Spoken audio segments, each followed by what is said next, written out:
안녕하세요. 저는 사랑스러운 아들 하나와 제2의 인생을 살아가고 있는 여자입니다. 오늘 제가 꺼내놓을 이야기는 어쩌면 제 인생에서 가장 아팠고 또 가장 처절했던 시간이지만 결국에는 제 스스로를 구원하게 된 어떤 배신과 복수 그리고 성장에 관한 이야기입니다. 과도한 욕심은 독버섯과 같아서 결국 자신뿐만 아니라 주변까지 병들게 만든다라는 말이 있죠. 한때 제 세상이 전부였던 한 사람이 어떻게 변해갔고 또 어떻게 스스로 파멸해갔는지 제 두 눈으로 똑똑히 지켜봤습니다. 그래서 혹시 지금 과거의 저처럼 사랑이라는 이름으로 모든 것을 내어주고도 차가운 배신감에 홀로 눈물 짓고 계신 분이 있다면 제 이야기가 작은 용기나마 되었으면 하는 마음으로 가슴 깊이 묻어두었던 이야기를 꺼내보려 합니다. 저는 20살 풋풋했던 대학 시절에 동갑내기였던 남편을 처음 만났습니다. 그때만 해도 그 남자는 따뜻한 마음과 저를 향한 진심이 반짝이는 사람이었습니다. 서로에게 첫사랑이었기에 모든 순간이 서툴렀지만 동시에 애틋했던 것 같아요. 저는 그 남자와 함께라면 세상 어떤 어려움도 헤쳐나갈 수 있을 거라고 굳게 믿었습니다. 그렇게 저희는 8년이라는 긴 시간을 함께했습니다. 대학 졸업 후 저는 비교적 안정적인 프리랜서 번역가로 자리를 잡았습니다. 주로 집에서 일했지만 수입은 나쁘지 않았어요. 남편은 군대 갔다 오고 휴학 후 복학하느라 저보다 3년 늦게 졸업했습니다. 법학과였지만 취업은 일반 회사로 했었죠. 그런데 남편은 일이 적성에 맞지 않는다며 금방 그만두고 말았습니다.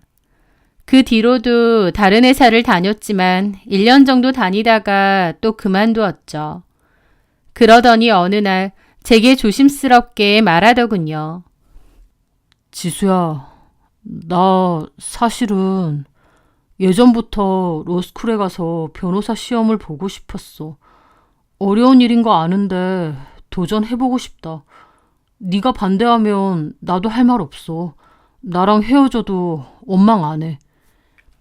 그의 눈빛은 간절했지만 한편으로는 불안해 보였습니다. 나이는 점차 먹어가는데 또 저희도 미래를 준비해야 되는데 그의 도전을 지지하는 것이 맞는지 고민이 많았죠. 몇 년이 걸릴지도 모르고 합격한다는 보장도 없는 길이었으니까요. 하지만 저는 그를 믿었습니다. 8년간 봐온 그의 성실함과 저에 대한 사랑도 믿었던 것 같아요. 그게 꿈이라면 도전해봐야지. 내가 많이 도와줄게. 한번 해보자. 그렇게 남편은 기나긴 수험 생활을 시작했습니다. 그 후 무려 6년. 그 시간 동안 저는 번역일로 생활비를 벌었고 데이트 비용, 그의 용돈, 간간히 필요한 선물까지 제 모든 것을 그에게 쏟아부었습니다. 저희 부모님은 작은 도시에서 아담한 서적 겸 북카페를 운영하셨는데 엄마는 매주 남편을 위해 정성껏 밑반찬을 만들어 주시기도 했어요. 저는 그걸 들고 그의 작은 자취방을 오가기 바빴죠. 말이 6년이지 그 시간은 정말 피말리는 인고의 연속이었습니다. 선우가 시험에 1번, 2번 떨어질 때마다 저도 같이 무너져 내리는 것 같았어요. 혹시 나 때문에 집중을 못해서 떨어지는 건 아닐까? 내 청춘을 이렇게 다 보내도 괜찮을까? 수많은 불안과 회의가 저를 덮쳤지만 그보다 더 힘들 그의 마음을 알기에 저는 티 한 번 내지 못하고 묵묵히 그의 곁을 지켰습니다. 그의 지친 어깨를 다독이고 할 수 있다고 용기를 북돋아주면서요. 그리고 마침내 그가 변호사 시험에 합격했을 때 저는 정말 세상을 다 가진 것처럼 기뻐했습니다. 남편 역시 눈물을 글썽이며 제 손을 잡았죠. 지수야, 다 네 덕분이야. 네가 없었으면 난 절대 여기까지 못 왔을 거야. 정말 고마워.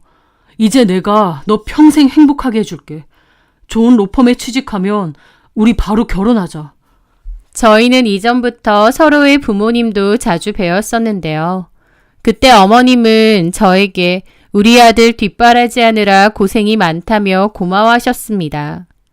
남편 역시 저희 집에서는 결혼 전부터 사이나 다름없었고요. 그리고 남편이 합격했을 때 양가 부모님은 이제 고생 끝났으니 어서 결혼해서 행복하라고 하셨어요. 그때는 정말 더할 나위 없이 행복했던 것 같습니다. 그렇게 저희는 양가 부모님의 따뜻한 축복 속에 결혼식을 올렸습니다. 결혼하고 나서 신혼 1년이 제 인생에서 가장 반짝이던 순간이었던 것 같아요. 사랑과 신뢰를 가지고 오랫동안 만나왔던 남자와 결혼하고 그 남자는 오랜 꿈도 이루게 되었고 또 양가 부모님도 축복해 주시고요. 저도 제가 제일 행복하다고 생각했던 때고 제 주변에서도 저보고 부럽다며 고생 끝에 낙이 온다고 했었죠. 남편은 이름 있는 로펌에 금방 취직했습니다. 일은 고됐지만 그래도 오랫동안 원했던 직업이니만큼 일하는 것에 만족이 컸죠. 당연히 월급도 훨씬 많아져서 저희는 경제적으로도 안정된 생활을 할 수 있었습니다. 저는 남편의 건강을 위해 매일 아침 따뜻한 밥과 국을 새로 해 차렸고 저녁에는 정성껏 요리를 했어요. 남편을 위한 제 마음과 정성을 담아 식사를 늘 준비했죠. 저는 원래 요리 솜씨가 부족했는데 남편을 위해서 요리학원도 다니기도 했습니다. 제가 그렇게 남편에게 정성과 마음을 다하면 남편 역시도 저를 그렇게 생각할 거라 생각했고 저희 관계는 더욱 돈독해질 거라고 믿었던 것 같아요. 그리고 결혼하고 얼마 지나지 않아 감사하게도 뱃속에 새 생명이 찾아왔습니다. 시부모님은 제가 복덩이라면서 저를 많이 예뻐해 주셨죠. 남편도 제 배가 불러오자 이제라도 일은 그만두고 편하게 지내라고 말을 해주더라고요. 제가 프리랜서긴 해도 일이 많을 땐 밤을 샐 때도 많고 컴퓨터 앞에 장시간 앉아있는 일이 많다 보니 아이한테도 별로 안 좋을 것 같다면서요. 그래서 저는 당분간 일을 쉬면서 전업주부로 지내게 되었고 태교도 열심히 했습니다. 계속 행복한 날들만 계속될 줄 알았어요. 그 행복한 날들이 그렇게 빨리 끝날 줄 모르고요. 임신 중반이 지나가고부터였습니다. 그맘때 남편이 밤늦게 오는 날이 더욱 잦아지기 시작했습니다. 저는 하루 종일 혼자 집에만 있는 데다 일도 하지 않다 보니 점점 외로워지더라고요. 게다가 그맘때쯤 남편도 좀 달라졌어요. 저는 가뜩이나 임신으로 인한 호르몬 때문인지 감정도 들쑥날쑥했는데요. 집에 돌아온 남편이 반가워서 옆에서 몇 마디 하면 남편은 벼랑간 피곤하다고 막 짜증을 내고 자버리는 날이 많아진 겁니다. 남편이 그맘때 큰 사건을 맡아서 일이 많다고 하니 힘들고 그럴 수 있겠다고 머리로는 이해를 했지만 너무 서럽더라고요. 임신한 와이프한테 저렇게 짜증을 내고 무심한가 싶어서요. 그래서 혼자 화장실에 들어가 몰래 운 적도 많습니다. 저는 그럼에도 남편을 이해하려 했어요. 하지만 제가 남편의 행동들을 이해하려고 노력해도 오히려 남편의 태도는 점점 심해졌죠. 부부 사이에서 가장 위험한 표정이 바로 경멸의 표정이라는 말이 있던데 그맘때 남편은 저를 그런 식으로 잘 쳐다봤습니다. 귀찮고 성가시고 왜 집에서 왼종일 나만 기다리나 라는 표정으로요. 저는 그런 표정과 눈빛에 상처를 많이 받았죠. 그리고 연락도 없이 새벽에 들어오는 날도 생기기 시작했습니다. 여보, 요즘 너무 늦는 거 아니야? 일이 그렇게 많아? 당신 얼굴 보기가 너무 힘들어. 아, 피곤해 죽겠는데 또 잔소리야. 회사 일이 얼마나 힘든 줄 알아? 당신은 집에서 편하게 있잖아. 나도 힘들어. 그리고 뱃속 아기한테는 인사 한번 제대로 해준 적 있어? 그런데 제 푸념에 남편은 비웃더라고요. 애가 나온 것도 아닌데 배에다 대고 중얼중얼 하라는 거야? 드라마 찍어? 남들 하는 건 다 하고 싶어. 피곤해 죽겠는데 집에서 할 일 없이 노니까 별 쓸데없는 얘기를 하고 있어 정말. 저에게 이렇게 소리를 지르며 막말을 하는데 저도 너무 놀랐죠. 내가 연애 시절부터 만났던 그 착하고 다정한 남자가 맞나 싶더라고요. 연애 때 싸움이 나도 큰 소리 한번 낸 적이 없었던 사람이었거든요. 그날 남편의 말에 너무 충격을 받아서 저도 남편에게 더 이상 말을 걸지 않았습니다. 남편과 제 사이에는 차가운 냉기만 흘렀죠. 하지만 남편은 제가 그러든 말든 투명인간 취급을 하면서 밤늦게 오거나 새벽에 오는 일이 더욱 보란듯이 잦아졌습니다. 그러던 어느 날 임신 8개월 차였던 저는 집안 마트에 다녀오다가 갑자기 아랫배에 참을 수 없는 통증을 느끼며 길에 주저앉았습니다. 조산기가 있었던 거죠. 겨우 어머님께 연락을 했고 어머님과 함께 급히 산부인과로 향했습니다. 당장 제왕절개 수술을 해서 출산을 해야 한다고 했고 그렇게 저는 긴급 수술을 받고 입원을 하게 되었죠. 병실에 힘없이 누워있는 제게 곁을 지키던 어머님이 짜증을 확 내더군요. 아니, 너는 네 몸 상태도 모르고 어딜 그렇게 돌아다니는 거야? 하마터면 우리 귀한 손주 큰일 날 뻔했잖아. 그렇게 조심성이 없니? 어머니, 저 평소에 조심했어요. 오늘은 잠깐 장 볼고 사러 나온다고. 뭐가 잘났다고 말대답이야? 우리 아들은 매일 밖에서 힘들게 돈 버는데 너는 집에서 네 몸 하나 간수 못해서 이 사달을 만들어? 그나저나 선우는 왜 연락이 안 되니? 선우씨 요즘 매일 새벽에 들어와서 얼굴도 못 봐요. 제가 병원에 있다고 어머님이 전화하셨는데도 아직 연락 없잖아요. 그 말에도 어머님은 저를 흘겨보시더라고요. 네가 이렇게 뒤에서 남편 흉이나 보니까 그렇지. 그리고 선우가 연락이 잘 안 되는 건 일하느라 바빠서 그런 거고. 늦게 들어오면 힘들겠다고 걱정은 못 해줄 망정 너는 끝까지 네 생각만 하는구나. 더 이상 대화해봤자 제 속만 더 상할 것 같아서 저는 그냥 눈을 감아버렸어요. 어머님은 고개를 가로젓더니 나가버리시더라고요. 눈을 감고 있었지만 서러움의 눈물이 쉴 새 없이 흘렀습니다. 남편은 제가 입원해 있는데도 찾아오기는커녕 연락도 하지 않았어요. 결국 친정 부모님이 오셔서 저를 보살피셨고 며칠 뒤에나 남편과 어머님이 함께 병실에 나타났습니다. 저희 아빠는 화가 나셔서 남편을 보자마자 호통을 치셨죠. 일이 바쁘면 뭐 얼마나 바쁘다고 출산했다는데 연락도 없고 콧배기도 안 보이냐고요. 그러자 어머님은 옆에서 역성을 들면서 우리 아들이 요즘 일이 얼마나 힘든데 사위한테 다짜고짜 화를 내시냐며 기분 나빠하셨습니다. 남편은 저희 아빠가 뭐라고 하시니 언짢은 표정이었고요. 하지만 그 와중에도 저에게 미안하다는 말 한마디 하지 않더군요. 그 모습에 저 역시도 정이 뚝 떨어졌습니다. 회사 일이 뭐 얼마나 바빠야 자기 자식 태어났다는데 연락도 안 되고 이제야 나타난단 말인가요? 설령 회사 일이 그 정도였다면 이렇다 저렇다 말이라도 해줘야 되는데 그런 말도 전혀 없이 입 꾹 닫고 본인이 더 화난 척. 저도 서운함을 넘어서 화가 나더라고요. 그렇게 저희 아이가 태어났는데 그 후에도 남편은 별반 달라지는 게 없었습니다. 남편은 집과 아이에게 전혀 관심이 없었고 저의 완벽한 독박 육아였습니다. 어쩌면 그렇게 자기 자식인데도 저렇게 애정이 없고 무신경할 수가 있는지 섭섭하기도 하고 화도 나고 그렇더라고요. 심지어는 아기가 우는 게 너무 듣기 싫다면서 애가 울면 이어폰을 끼고 방문을 닫고 들어가 버릴 때도 있었습니다. 그리고 남편은 도대체 뭘 보는지 내내 핸드폰만 보고 있더라고요. 어쩔 때는 밤새도록 보는 것 같기도 하고요.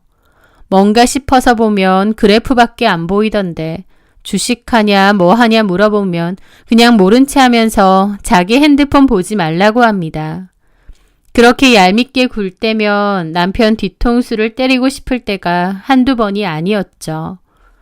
저는 하루 종일 아이와 둘이 지지고 볶느라 점점 좀비처럼 지쳐갔고 산후 우울증까지 걸릴 정도로 상태가 심각해져만 갔습니다. 그러던 어느 날이었어요. 쓰레기를 잠깐 버리러 나갔다가 주차장에서 남편의 차가 딱 서는 게 보였습니다. 그런데 남편은 혼자가 아니었어요. 어떤 여자와 함께 내리더라고요. 저는 얼음처럼 굳어버렸습니다. 딱 봐도 그 두 사람은 보통 사이가 아닌 것 같더라고요. 남편과 그 여자는 웃으면서 서로 포옹까지 하고 헤어졌습니다. 저는 너무 놀라 그 자리에 멍하게 서 있었고요. 남편이 바람피는 현장을 눈앞에서 목격한 건가 싶었죠. 제가 공동현관 입구 근처에서 우두커니 서 있자 남편은 들어오다가 저를 보고 흠칫 놀라더라고요. 저는 떨리는 목소리로 물어봤습니다. 저 여자 누구야? 당신 지금 바람 피우는 거야? 그런데 제 물음에도 남편은 경멸 어린 눈빛과 함께 귀찮다는 듯 대답하더라고요. 뭔 소리해? 저분은 우리 회사 VVIP 고객이야. 사모펀드 매니저라고. 내가 법적인 자문관리 맡게 돼서 요즘 자주 만나는 거고. 알고 보니 이 아파트 108동 산다길래 내가 집까지 모셔다 드린 거야. 고객 관리 차원에서. 고객이랑 그렇게 진하게 포옹을 해? 당신은 나를 바보로 알아? 아, 진짜 무식하긴. 저분은 미국에서 오래 살아서 인사방식이 개방적인 것 뿐이야. 친근감의 표시라고. 아, 촌스럽게 왜 이래? 남편은 저를 팍 치고 지나가 버렸고 저는 너무 화가 났습니다. 남편은 갈수록 저를 무시했고 보란 듯이 자기 멋대로 행동했죠. 저도 사람인데 그런 남편의 행동이 아무렇지 않을 순 없었습니다. 너무 화도 나고 서럽기도 하고 하지만 아직 어린 아기를 생각해서 이를 꽉 문 채로 집으로 돌아갔죠. 그 일 이후로 문득문득 그 두 사람의 모습이 자꾸 아른거렸습니다. 그럴 때마다 제 가슴이 콱 막히는 것 같았죠. 하지만 제 속이 끓든 말든 남편은 오히려 신이 나 보였습니다. 점점 새로운 옷이 늘어가기 시작했고 외모를 꾸미기 시작했죠. 게다가 옷을 세탁하려고 보면 못 보던 명품 셔츠들이 계속 나오고 들고 다니는 서류 가방도 명품 제품들이더라고요. 심지어 언제 산 건지도 모르게 손목엔 값이 꽤 나가는 명품 시계까지 차고 있었고요. 어디서 났냐고 물어보면 이렇게 하고 다녀야 더 수준 높은 고객을 만날 수 있는 거라면서 다 사회생활 하는 거니까 신경 끄라고만 대꾸했습니다. 남편은 개인적인 사치는 늘어가면서도 생활비는 점점 줄여가더라고요. 그런 모습에 진짜 학을 뗐고 이 결혼 생활을 계속 유지하는 게 맞는지 많은 생각이 들었죠. 그러던 어느 날이었습니다. 어머님이 반찬을 좀 했다고 주러 오신다고 하더라고요. 그런데 어머님이 오시겠다는 시간이 지나도 연락이 없는 거예요. 저는 어머님을 기다릴 겸 아기와 산책도 할 겸 유모차를 끌고 단지 앞을 한 바퀴 돌고 있었습니다. 그렇게 산책을 하고 있을 때였어요. 어머님이 뜬금없이 108동에서 나오시는 거예요. 어머님이 저기서 왜 나오시지 싶던 차에 남편이 했던 말이 떠오르더라고요. 남편과 포옹했던 그 고객이라는 여자가 108동에 산다고 했던 그 말이요. 그 순간 왜인지는 모르겠는데 갑자기 머리에 망치를 한 대 얻어맞은 것 같더라고요. 제가 모르는 뭔가가 있다는 생각이 강하게 들었습니다. 저는 이상한 기분을 느끼며 어머님께 다가갔죠. 어머니! 제가 어머님을 부르자 어머님은 몹시 당황하셨습니다. 그 모습에 저는 뭔가가 분명히 있구나 더 확신을 하게 되더라고요. 왜 여기서 나오세요? 반찬 가지고 오신다고 하셨는데 안 오시더니. 아니, 여기에 내 친구가 살거든. 너네 집 오는 김에 잠깐 들려서 수다 좀 떤다는 게 시간을 깜빡했다. 여기 친구분이 사신다고요? 언제부터요? 저는 그런 말을 들어본 적이 없습니다. 만약 그랬다면 어머님이 진작 얘기하셨겠죠. 저희 집에 한두 번 오신 것도 아닌데요. 언제부터긴 전부터 살았지. 어머님 친구분 누가... 그런데 제 물음에 어머님을 눈을 엄청 크게 뜨시더니 발끈하면서 따지시는 겁니다. 얘가 뭘 그렇게 꼬치꼬치 캐물어? 내 친구들을 네가 다 아니? 그건 아니지만 그전엔 그런 얘기 안 하셨는데. 아니 그러니까 내가 내 친구들 뭐 하는지 어디 사는지 너한테 시시콜콜 다 얘기해야 돼? 내가 친구 산다고 하면 그런가 보다 하면 되지. 뭘 그렇게 꼬치꼬치 묻는 건데? 하면서 필요 이상으로 화를 내시면서 따지시는 겁니다. 그 모습에 저는 황당하더라고요. 제가 아무 말도 안 하자 어머님은 괜히 저를 한번 흘겨보시더니 집으로 들어가자고 하시고는 앞장서서 가셨죠. 저는 어머님이 108동을 왜? 라는 찜찜한 생각을 가지고 따라갔습니다. 그런데 그렇게 집으로 들어온 어머님은 다짜고짜 집안을 샅샅이 훑기 시작하더라고요. 그러면서 너는 집골이 이게 뭐니? 돼지우리도 아니고 입에 먼지 다 들어가겠다. 너는 하루 종일 집에서 뭐 하는 거야? 라면서 뭐라고 하시는 겁니다. 아이 보면서 틈나는 대로 집안일하고 음식 만들고 너무 바쁜데 어머님이 저렇게 말하시니 저도 섭섭하더라고요. 어머니, 집이 뭐 어때서요? 정리는 다 했고 지금 아준이 자고 있는데 청소기 돌리면 깨니까 청소기 돌리는 것 빼고 다 했습니다. 짐이 막 끄득끄득하고 정리도 안 되어 있구만. 그건 아준이 육아용품하고 분유 기저귀 그런 것들이에요. 이런 것도 네가 정리하려고 하면 다 할 수 있다. 집이 작은 것도 아닌데. 아이고 하여튼 요즘 여자들은 애 하나 키우면서 뭐가 힘들다고 징징. 그러면서 막 잔소리를 퍼부으시더라고요. 게다가 저를 위아래로 훑어보시더니 너는 집에서 내내 그러고 있니? 네? 아휴, 네 남편이 너 그릇 추레한 모습 보면 정 떨어질 만도 하다. 그래도 명색이 변호사 사모님인데 그러면 그 수준에 좀 맞게 하고 다녀야 남편 기가 살 거 아니야. 그러시는 겁니다. 집안에서 내내 갓난아기 키우면서 사는데 뭘 얼마나 꿈이라는 말씀이신지. 제가 보기에 어머님은 저에게 그저 트집을 잡으려고 하시는 듯 했어요. 남편도 남편이지만 어머님도 저에게 정말 함부로 말하셨습니다. 예전에는 절대 이러지 않으셨어요. 당신 대신해서 아들 뒷바라지 해준다고 저보고 고맙다, 복덩이다, 귀한 며느리다 그러셨습니다. 그런데 그맘때 어머님은 저에게 말도 너무 함부로 하시고 트집을 잡으시더라고요. 남편보다 더 변해버린 어머님의 태도에 더욱 상처를 많이 받았습니다. 저의 결혼 생활은 너무 외롭고 서글펐습니다. 딱 신혼 1년까지만 좋았고 그 이후로는 눈물이 마를 새가 없었죠. 남편과 어머님의 달라진 태도들, 저는 갈수록 힘들더라고요. 그런데 설상가상으로 남편은 이상한 행동까지 했습니다.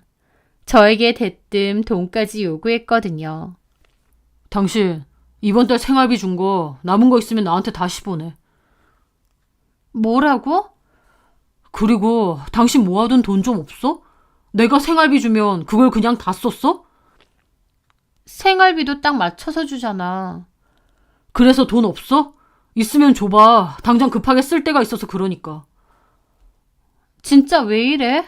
생활비도 너무 빠듯하게 줘서 나 친정엄마한테 돈 빌린 적도 한두 번이 아니야.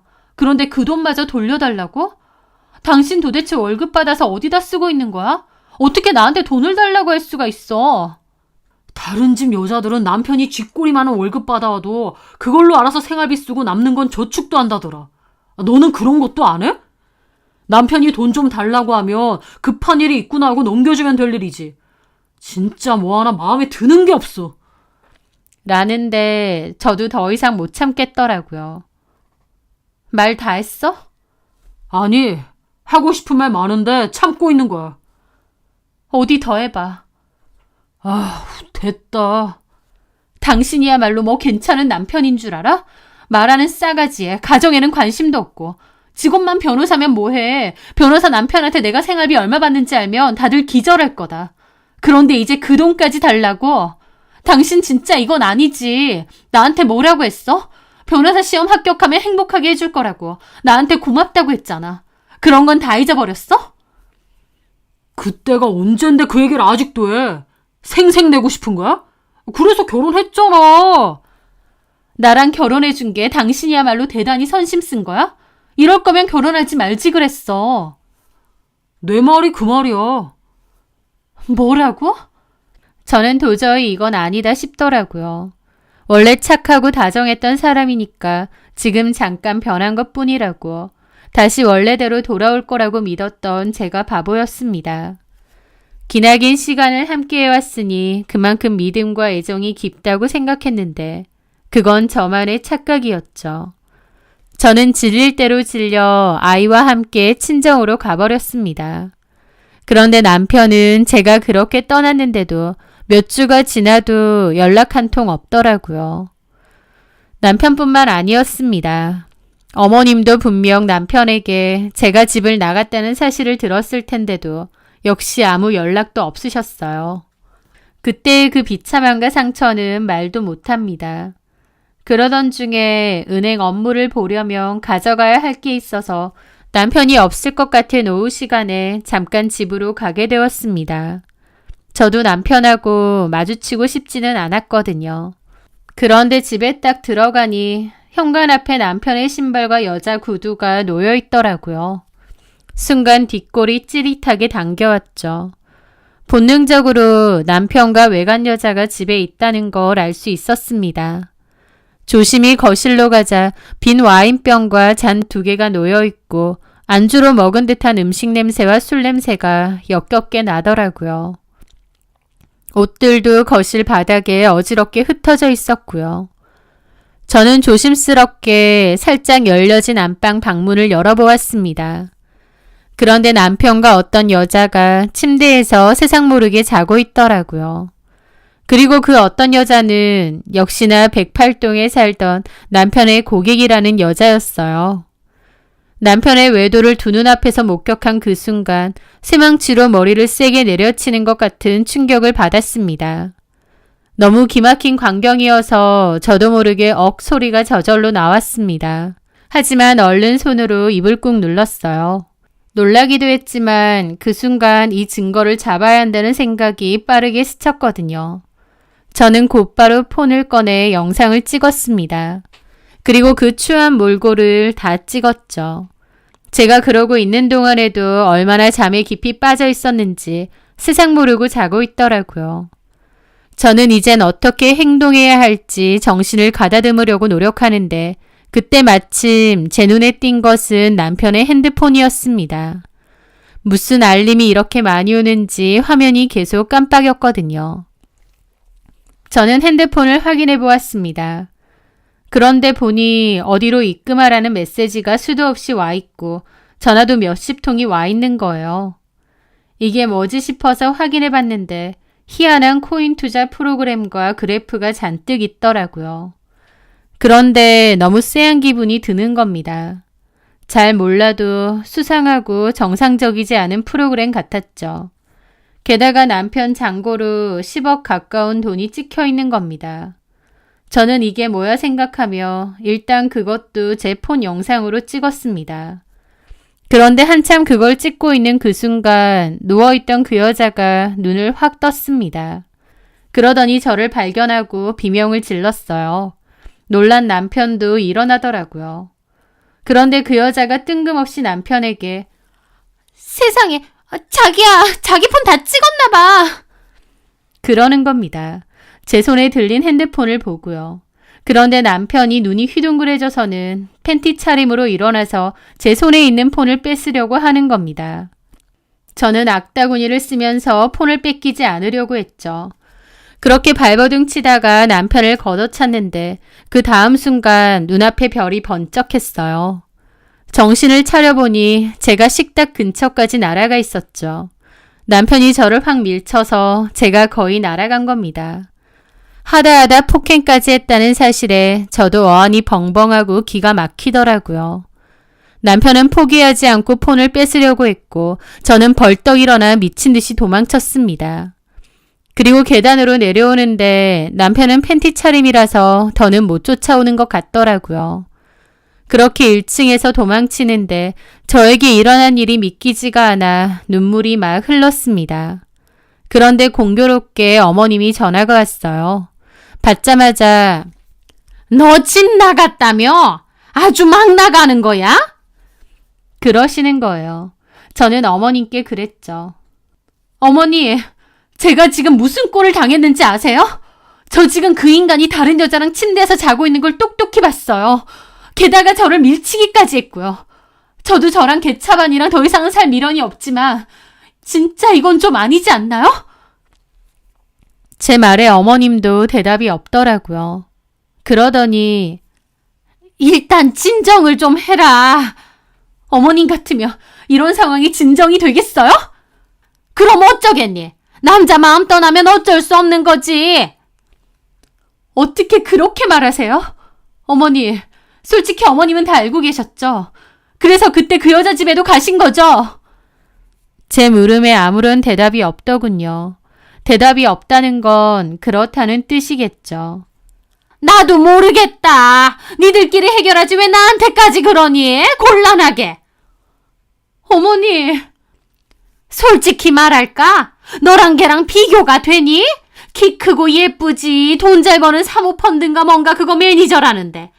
솔직한 말로 우리 아들이 변호사인데 너보다는 그 애가 더 수준이 맞지 않겠어? 걔가 돈이 얼마나 많은 줄 아니? 어머님 지금 뭐라고 하시는 거예요? 아들이 와이프랑 자식도 내팽개치고 불륜을 저지르는데 그걸 맞장구 쳐주시는 거예요? 지금 보니까 그 일도 어머님이랑 똑같네요. 양심이랄 게 전혀 없으니까 이런 인간 같지도 않은 일을 벌였겠죠. 듣자 하니까 아주 막 나가네. 너 말 다 했어?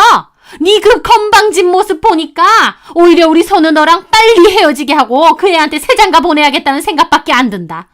네 수준의 능력 있는 변호사 남편 만났으면 찍소리 말고 감사한 줄 알고 하늘처럼 모시고 살 것이지 어디서 남편한테 바가지나 긁어대고 막말이나 해대고. 애초에 너같이 모자란 애를 며느리로 들인 내가 잘못이다. 우리 아들 앞길 막지 말고 그냥 갈라서. 저는 어머님의 말에 기가 막혀 웃음이 다 났습니다. 네, 잘 알겠습니다. 그런데요, 어머니. 저한테 이렇게 하신 거 꼭 후회하는 날이 올 거예요. 하나뿐인 손자 얼굴도 다시는 못 보실 테니 부디 그 잘나신 사모펀드 매니저한테서 귀한 손주 많이 얻으시길 바랄게요. 그렇게 저는 전화를 끊었습니다. 울지 않으려고 이를 악물었지만 어느새 눈물이 줄줄 흐르고 있더라고요. 정처 없이 걸어가는 내내 남편을 처음 만난 순간부터 지금까지의 일들이 단편 영화처럼 차르륵 머릿속을 지나갔습니다. 이런 결말을 맞이하려고 그렇게 아낌없이 사랑했나 싶은 마음에 나 자신이 정말 바보 같을 뿐이었죠. 그렇게 저는 참담한 심정으로 증거들을 다시 보고 있었습니다. 그런데 제가 찍은 남편 폰의 그 사이트 영상이요. 그게 아무래도 이상하더라고요. 그 여자가 제 폰 뺏으라고 남편한테 그랬을 때 저는 단순히 제가 외도 증거를 갖고 있어서 그걸 뺏으려는 건가 했는데 그게 아니라 이 사이트를 찍었다고 생각해서 그랬나 싶은 겁니다. 정확하게 알 순 없지만 이게 뭔가 불법적인 게 아닌가 싶더라고요. 그래서 저는 저희 오빠에게 전화를 걸었습니다. 저희 오빠 친구 중에는 경찰청 금융범죄수사대에서 근무하고 있는 친구 오빠가 있거든요. 저희 오빠도 제 얘기를 듣더니 그 친구분 연락처를 알려주었고 저는 친구분에게 남편 휴대폰에서 찍어온 코인 투자 사이트를 보여주게 되었습니다. 이게 뭔 줄 아느냐고요. 그런데 나중에 연락이 왔는데 그분이 꽤 놀라더라고요. 최근 기승인 신종 코인 투자 사기 수법인 것 같다고 이게 어디서 났느냐고요. 저는 있었던 일을 다 얘기했고 그 여자에 대해서 제가 알고 있는 신상 정보도 넘겼습니다. 전화번호라던가 살고 있는 주소 같은 거요. 어쨌든 그 와중에도 남편은 매일같이 저에게 이혼 서류에 도장 찍으라고 닥달했습니다. 그래서 저도 조건을 내걸었죠. 내가 과거에 뒷바라지한 값도 있으니 현재 아파트 명의를 내 앞으로 이전하고 아기 양육비는 일시불로 지급해달라고요. 사실 제 쪽에서도 좀 과하게 요구를 한 것도 있는데 제가 몰래 찍은 그 코인 투자 사이트에 찍혀 있기로 남편의 잔고가 10억 정도였잖아요.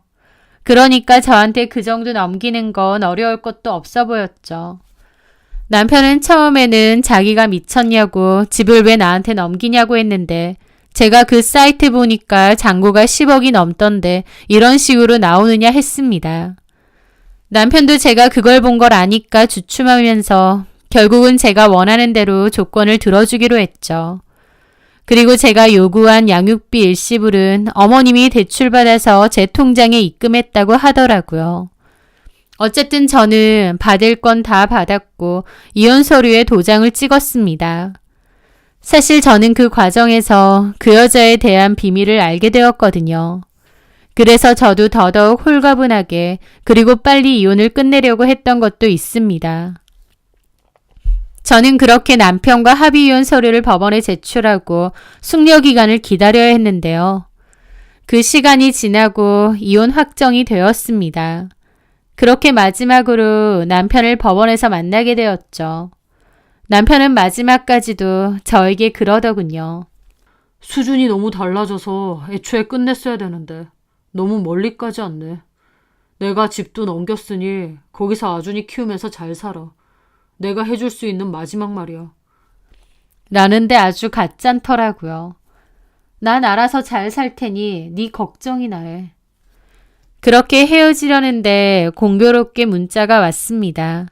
그 문자를 보는데 속이 다 시원하더라고요. 저는 남편을 돌아봤습니다. 아직 전화 안 왔지? 뭔 전화? 네 애인 이제 잡혀갔다는 전화. 그 말에 남편 표정이 일그러지더라고요. 뭐라고? 뭘 잡혀? 너 불법 코인 사이트 했지? 내가 그때 본 거 말이야. 잔고가 10억도 넘었나? 제 말에 남편은 주위를 살피더라고요. 그 얘기 끝났잖아. 여기서 왜 하는데? 변호사라면서 아직도 뭐가 뭔지 몰라? 그 여자 사기 및 유사 수신행위 위반 혐의로 긴급 체포됐대. 남편은 제 말에도 어리둥절한 얼굴이더라고요. 네 폰에서 발견한 그 투자에 내가 잘 아는 분한테 물어보니까 불법 도박 사이트 같은 폰지 사기라며. 너 정상적인 투자도 아니고 무슨 홀짝 도박하듯이 거기에 매달려 있었잖아. 너도 그거 사기당한 거야. 아직도 모르겠어? 그 여자 그 사이트 운영하는 사기꾼 총책이잖아. 지금 뭔 소리 하는 거야? 너처럼 이제 막 전문직 돼서 돈맛 좀 보고 정신 못 차리는 멍청이들한테 상담해주는 척 접근해서 고수익 투자 권유하는 척하고 결국 도박판으로 끌어들여서 돈 다 빨아먹는 구조라던데? 공부 실컷 해서 변호사 되면 뭐하니? 무슨 말 같지도 않은 소리야. 내가 그걸로 돈을 얼마나 벌었는데.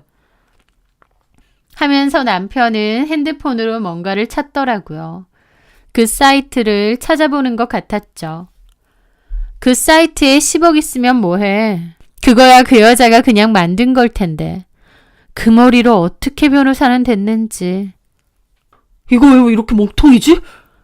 남편의 얼굴은 실시간으로 피가 빠져나가는지 새하얘지더라고요. 그 여자한테 연락해봐. 받을진 모르겠지만. 말도 안 돼. 그럴 리가 없어. 남편은 제가 진실을 알려줬음에도 인정하지 않고 계속 그 여자에게 전화를 걸더라고요. 쩔쩔매면서요. 저는 코웃음 치며 그렇게 뒤돌아서서 나왔습니다. 그리고 제가 준비한 마지막 복수도 있었어요.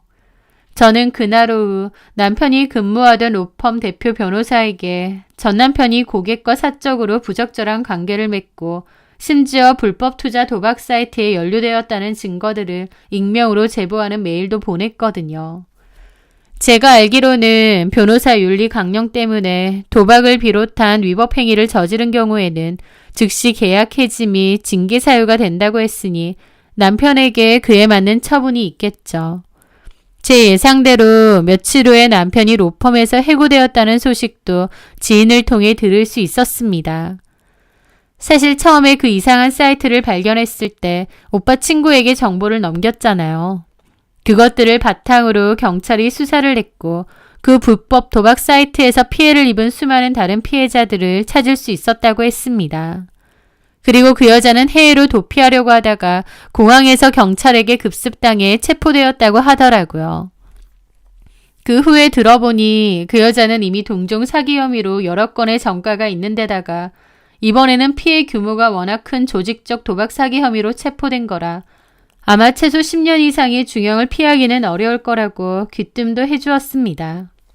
남편은 그 사이트에 찍힌 장고만 보고 인생 대박났다고 생각했겠죠. 잘 나가는 직업에 예쁘고 능력 좋은 내연녀, 거기에 술술 글러 들어오는 돈까지 그 모든 것이 말도 안 되는 허상인 것을 깨닫지도 못한 채 말이에요. 이혼이 확정되던 날 저는 제가 할 수 있는 선에서 최선의 한 방을 날린 셈이었습니다. 그 저는 아기와 친정집에서 친정 부모님과 함께 지내고 있는데요. 이혼 후 1년 정도 지난 어느 날 저녁에 일을 보고 친정집 아파트로 돌아오는데 친정 현관 앞에서 쪼그리고 있는 사람 모습이 있는 겁니다. 설마 했는데 전 남편인 거예요. 완전 시겁했죠. 얼마나 옹색하고 초라한지 1년 사이에 완전히 다른 사람이 되어 있더라고요. 지수야, 그동안 잘 지냈니? 내가 너 볼 면목이 없어서 우리 아들 너무 그립고 보고 싶기도 해서. 그러는데 기가 막혔죠. 누가 네 아들이야. 이혼할 때는 친권도 양육권이고 다 포기하고 쓰레기처럼 냅다 버린 게 누군데. 그리고 여기가 어디라고 찾아와? 너, 내가 아직도 그렇게 우습니? 전 남편은 갑자기 제 앞에 무릎을 털썩 꿇더니 제 다리를 붙잡고 늘어지는 게 아니겠어요? 저는 다리를 팍 쳐냈지만 끈질기게 바지를 잡고 늘어졌습니다. 이거 안 놔? 경찰 신고할까? 이거 놓으라고 인간아! 내가 그때 그년한테 홀려서 미쳤었나 봐. 지수야, 나 돈도 다 잃고 공범으로 몰려서 시겁했어. 변호사로 써주지도 않아. 게다가 빚 때문에 죽을 것 같아. 10억이 넘게 불어났다는 그 계좌는 당연히 모두 거짓이었고 심지어 그 여자가 체포되기 며칠 전에는 불법 대부업체에서까지 거액의 돈을 빌려 고스란히 그 여자 손에 넘겨주었다는군요. 더 큰 돈을 벌게 해준다는 말을 믿고요. 그 여자한테 뒤통수를 맞았음에도 끝까지 현실을 못 믿었던 건지 구치소에 매일 찾아가 그 여자에게 면회를 신청했지만 그 여자는 남편을 만나주지도 않는답니다. 그랬더니 이제 와서 저한테 연락을 하는 거죠. 지수야, 내가 정말 잘못했다. 이제 완전히 깨달았어. 네가 나 좀 도와주면 나 금방 다시 일어설 수 있어. 엄마도 너랑 손주가 너무 보고 싶으시대. 전 남편이 짓거리는 그 뻔뻔한 소리를 듣고 있으니 화가 머리끝까지 치솟아 올랐습니다. 저는 제 다리를 붙잡고 있는 전 남편을 있는 힘껏 밀쳐버리고 집 안으로 들어갔습니다. 시끄러운 소리를 들으셨는지 부모님이 걱정스러운 얼굴로 나오려고 하시더라고요. 무슨 일이냐고요. 저는 엄마에게 얼른 아기와 함께 방으로 들어가시라고 하고는 욕실로 달려가 걸레 빠는 양동이의 변기문을 냅다 퍼담았습니다. 그리고는 다시 나가서 전 남편의 머리 위로 냅다 들이부었죠. 전 남편은 정신이 확 깬 얼굴로 저를 보더라고요. 내가 내 인생에서 가장 후회하는 일이 뭔 줄 알아? 너같이 먹같지도 않은 인간 뒷바라지하고 내 청춘 바친 거야. 네가 그 여자한테 미쳐서 우리 아들 얼굴 제대로 한번 본 적이나 있니? 이제 와서 함부로 어따가 우리 아들. 내 인생에서 당장 꺼져. 두 번 다시 내 눈앞에 나타나지 마. 저도 완전 눈이 돌아서 따지고 들었습니다. 남편도 어안이 벙벙한 얼굴이더라고요. 아무리 그래도 이게 뭐 하는 짓이야? 그때 뒤에서 가만히 지켜보고 계시던 저희 친정아빠도 나오셔서 전 남편의 멱살을 거칠게 잡아채셨습니다. 그리고는 아무 말 없이 아파트 출입구까지 질질 끌고 갔죠. 남편은 놓으라고 난리가 났는데 아빠는 남편을 거칠게 끌고 가서 길바닥에 패대기를 쳤습니다. 네 놈 때문에 내 딸이 얼마나 피눈물을 흘렸는지 알아? 당장 꺼져! 다시 한번 내 딸 눈앞에 나타나면 그때는 내 손에 죽을 줄 알아. 저희 아빠가 서슬퍼런 얼굴로 경고를 했고 남편도 암소리 못하더라고요. 그런데 어이없는 건 그 후로도 몇 번을 더 집 근처를 서성이며 저를 찾아오는 겁니다. 질리고 무섭더라고요.